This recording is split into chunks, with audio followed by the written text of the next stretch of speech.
Olá, eu sou Eliane Cirino e hoje eu vou conversar com vocês mais uma vez nos vídeos do Consenso em Pauta sobre um tema que eu acho que é extremamente importante e que precisa ser dito a todo e qualquer profissional da área do direito, tá?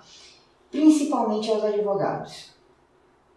E que é uma coisa que me inquieta no sentido de que, infelizmente, existe uma parcela dos advogados que não observam essas questões das quais eu vou tratar hoje, e por conta dessa pequena parcela de profissionais que não agem da forma que devem agir, a grande maioria dos advogados é visto como um profissional que só pensa em dinheiro, tá? Claro que todo profissional precisa e deve ser remunerado pela sua atuação. Deve sim buscar o aumento da sua lucratividade, mas equilibrar, conciliar lucratividade na advocacia, ética e realização pessoal e profissional exige sim um esforço daquele que está atuando, né? Então, agir de forma ética é essencial em qualquer área de atuação, não só no direito. Mas no direito você tem ainda uma questão maior. Você está lidando com o direito das pessoas, com a vida das pessoas. Como é que você pode imaginar atuar como advogado sem ter uma conduta ética, sem ter uma conduta séria? Como é que dá para dormir, botar a cabeça no travesseiro e dormir a noite inteira se a sua atuação profissional não foi ética? Então, neste vídeo hoje, nós vamos conversar exatamente sobre isso, sobre como conciliar lucratividade na advocacia e, ao mesmo tempo, agir de forma ética, profissional e alcançar essa realização. O artigo 2º do Código de Ética da OAB, ele estabelece que o advogado ele é indispensável à justiça e que ele é defensor do Estado. Mas dentro desse rol de questões, de posturas que o advogado deve ter como defensor, está também defender a justiça e a paz social. Para isso, é necessário que a sua atuação seja feita de forma profissional, né, responsável e ética. Assim, você consegue ampliar ainda mais a sua credibilidade no mercado. Muita gente acredita que para ter lucro, para ganhar dinheiro na advocacia, os profissionais do direito mitigam a ética. E não é bem assim não, tá? O profissional do direito ele estuda muito, tá? Ele precisa reconhecer o seu valor, né? Cobrar valores justos. A própria OAB estabelece parâmetros mínimos que devem ser observados, não só para defender a classe profissional, né? Para que não haja uma concorrência desleal, como também para valorizar o profissional que está ali atuando.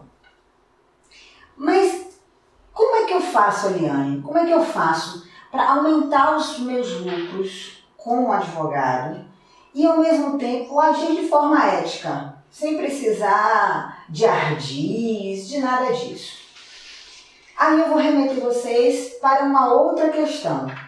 Vocês sabem qual é a função social do advogado? Para que serve um advogado?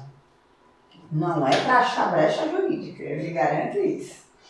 O advogado, ele atua como um profissional que vai orientar o cidadão sobre os seus direitos e buscar caminhos para a realização desses direitos. Ele tem uma função social muito importante, ele é um agente transformador da sociedade, porque ele faz este link entre o que está posto na norma, né, e as questões que acontecem no dia a dia na sociedade.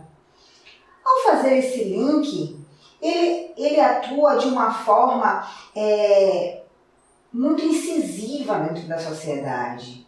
E a depender de como ele se coloca, de como ele orienta o cliente, ele pode transformar uma situação que está posta, que é trazida a ele, num conflito que pode ser solucionado com muito diálogo, com muita conversa e com técnicas, né, que são utilizadas numa questão que pode ser resolvida facilmente, né? E facilmente, que eu digo, não significa dizer que não seja meu trabalho e que por isso não deva ser remunerado, deve facilmente no sentido de que pode ser solucionado sem que precise você bater as portas do judiciário. E, ao mesmo tempo, ele atua como um agente transformador. Por quê? Porque ele pode fazer com que as pessoas com as quais ele se relaciona mudem a sua forma de olhar sobre determinadas questões. Mudem a sua forma de olhar e de agir nas relações que a gente chama de relações intersubjetivas, que a gente aprende na faculdade de Direito, nas relações entre as pessoas, entre a subjetividade das pessoas. O advogado atua exatamente aí, nessas relações intersubjetivas. E como ele atua nessas relações intersubjetivas, ele é sim um agente transformador, ele tem uma função social muito importante. Então ele pode, com o seu conhecimento jurídico, lidando nessas relações, estimular um conflito ou não. Infelizmente, na faculdade de Direito, o advogado, ele aprende a como se contrapor, como se defender, como recorrer, como argumentar, saber quais são as normas, fazer o que a gente chama de subsunção à norma, né? Fazer a aplicação do caso concreto à norma, mas sempre pensando no conflito, na briga, no litígio e como fazer para conseguir o êxito naquela sua ação. Mas vamos pensar um pouquinho. Quando esse mesmo profissional do direito, como esse mesmo advogado, como agente transformador, atendendo ao que o Código de Ética da OAB traz, logo no caput do seu artigo 2º, que ele é um defensor da paz social, ele não pode estar com olhos apenas para o litígio. Inclusive, o inciso 6º desse mesmo artigo, ele fala que o advogado deve estimular a conciliação entre os litigantes, prevenindo, sempre que possível, é claro que ele não tem como controlar as coisas, mas ele pode auxiliar nesse sentido, sempre que possível, prevenir a instauração de novos litígios.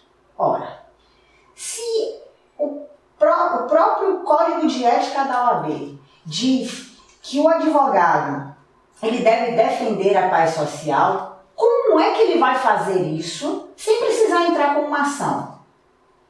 Sem precisar estimular um conflito para que ele receba os honorários, seja por êxito, seja naquele momento os honorários de entrada, e ao mesmo tempo fazer com que o advogado ganhe dinheiro? Porque a gente tem que ser realista, não dá para viver no romance e imaginar que advogado terminou a faculdade e ficou rico e não precisa receber seus honorários, porque ele tem contas para pagar como qualquer outro profissional, como profissional médico, como profissional da psicologia, da administração, de TI, etc. Ele é um profissional que precisa ser remunerado. Mas como fazer isso? Como equilibrar esta necessidade de lucratividade da atuação profissional e, ao mesmo tempo, favorecer, ser um agente transformador de estímulo à paz social? Aí eu vou trazer para vocês a lembrança de que a mediação mesmo, como ela foi concebida, ela tem por objetivo principal o favorecimento do quê? Da paz social. Ontem eu estava fazendo audiência no interior e estava sendo inaugurado um SEJUSC, né, que são aqueles centros de conciliação de conflitos na Justiça do Trabalho. E eu ouvi com todas as letras da presidente do Tribunal do Trabalho, né, da minha região, falar sobre mediação com muito brilho no olho, com muito anseio né, com muito desejo de que a mediação realmente seja incorporada à vivência dos profissionais da área do direito, que seja incorporada na forma de pensar do advogado, do juiz, do procurador. Por quê? Porque a mediação é um caminho para se chegar à paz social. E quando você fala em caminho a se chegar à paz social através da mediação, Eliane, eu estou falando, por exemplo, na Justiça do Trabalho, que as pessoas fazem muita confusão com isso, em mitigar direitos, em tirar direitos. Não é isso. A mediação é um caminho de diálogo, de sentar e de conversar, utilizando das técnicas que são aplicáveis à mediação, como escuta ativa, comunicação não violenta, empatia, inversão de papéis, todas essas ferramentas que a mediação traz para o profissional do direito, ela é muito importante para se alcançar o objetivo, né? O objetivo maior do procedimento de mediação, que é, restabelecendo o diálogo, se chegar à paz social. É possível, sim, se encontrar um caminho na Justiça do Trabalho, né? Nas relações de família, nas relações empresariais, através da mediação.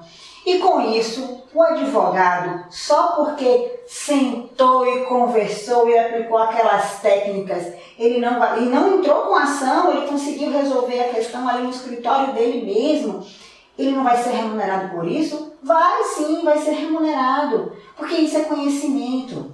Infelizmente, as pessoas, de um modo geral, não têm esse olhar de que quando você senta com um advogado e faz uma pergunta que tenha um cunho jurídico, o que ele está lhe entregando ali é um serviço. É um serviço, é o conhecimento dele, é o que ele aprendeu, não só nos bancos acadêmicos, mas como na sua experiência profissional. Quando ele faz isso, ele está lhe prestando um serviço.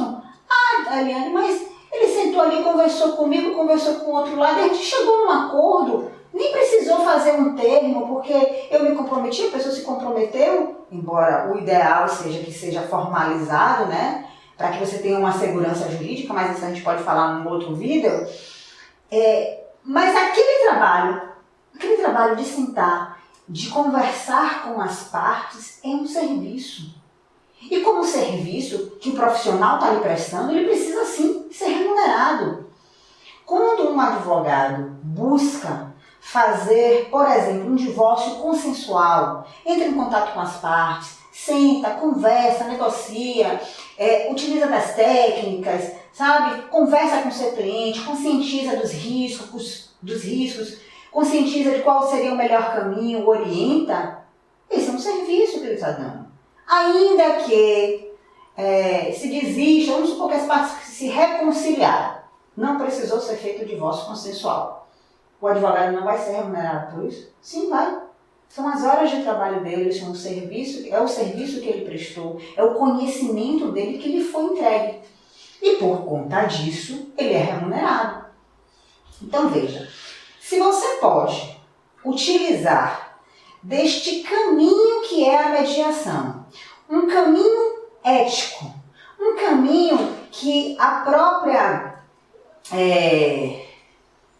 o próprio Estatuto de Ética da OAB estimula que você utilize, que é um caminho no sentido de defender a paz social, de estimular a conciliação, de estimular as partes para que elas não entrem com ações judiciais, evitando instaurar novos litígios.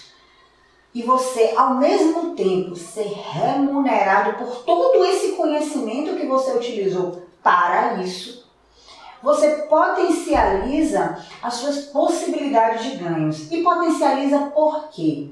Porque você vai ter mais horas à disposição dos seus clientes para atuar. É possível você aumentar sua cartela de clientes. Imagine que eu proponha um divórcio, litigioso, que eu tenha uma conduta agressiva, de litígio, de briga, e tenha acertado, como não tem patrimônio nesse divórcio, tenha acertado um valor fixo com o meu cliente que ele já me pagou.